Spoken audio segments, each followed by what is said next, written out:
I have been corrected. So, distinguished ladies and gentlemen of the press, today we're here on behalf of 60 of us, for a start, to have a press statement on the bills proposing constitutional alterations for a transition to parliamentary system of government. Good afternoon, ladies and gentlemen of the press.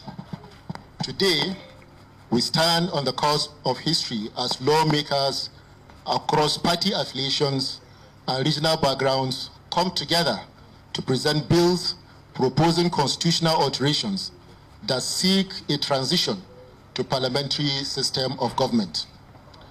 These bills, seeking to alter the Constitution of the Federal Republic of Nigeria, 1999, advocate a transition from the current presidential system to a parliamentary system at all levels, federal, state, and local governments. The proposed alterations, when passed, will significantly impact the national political landscape. Our founders, in their wisdom and in their political atmosphere, devoid of compulsion, and having considered the interests of their native peoples and their desire to live together in a country where truth and justice reign, where no man is oppressed, and where all citizens live in peace and plenty, adopted the parliamentary system of government. That was the governance of the first system of the First Republic, a period when legislative and executive powers were exercised by the representatives of the people in parliament and in the executive. And by the nature of the system, these representatives were accountable to the people. For 6 years, while it was in operation, the system worked for the country. The collapse of the First Republic and the long stretch of the military rule culminated into the adoption of a new system of government, theoretically fashioned after the presidential system of the United States, but in practice imbibed the utmost attributes of military rule. No wonder the Nigerian president appears to be one of the most powerful presidents in the world. Over the years, the imperfections of presidential system of government have become glaring to all.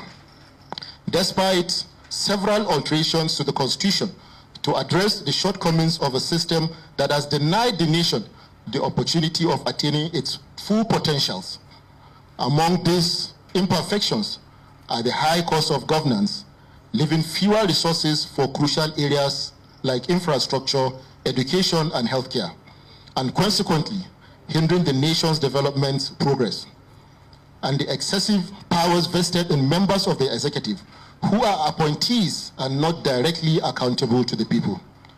The bills that were presented today for the first reading seek a return to the system of government adopted by our fathers, which made governance accountable, responsible, and responsive, and ultimately less expensive.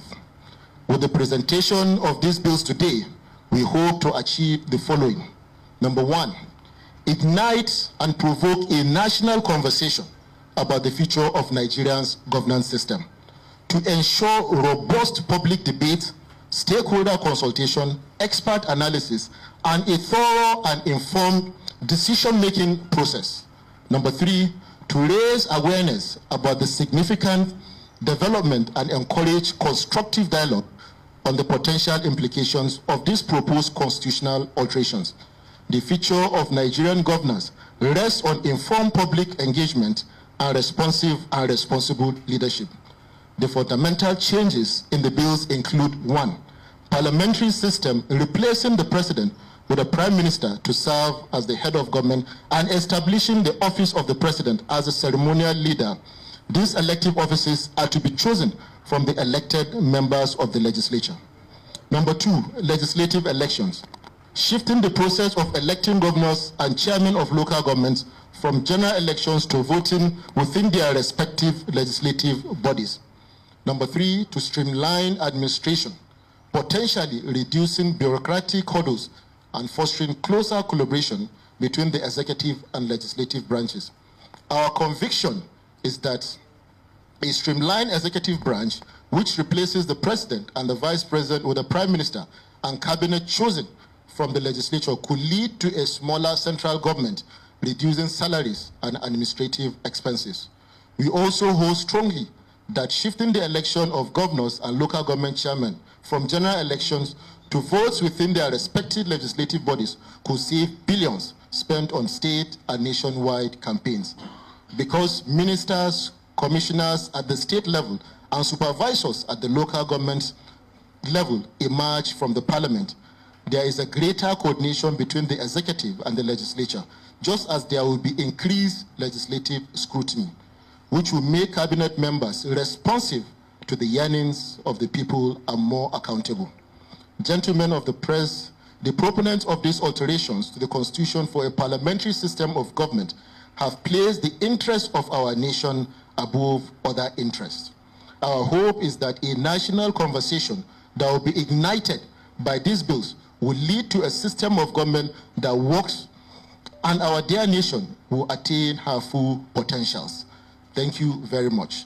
On this note, I would like to highlight to the members of the press that we might probably take one question or two questions.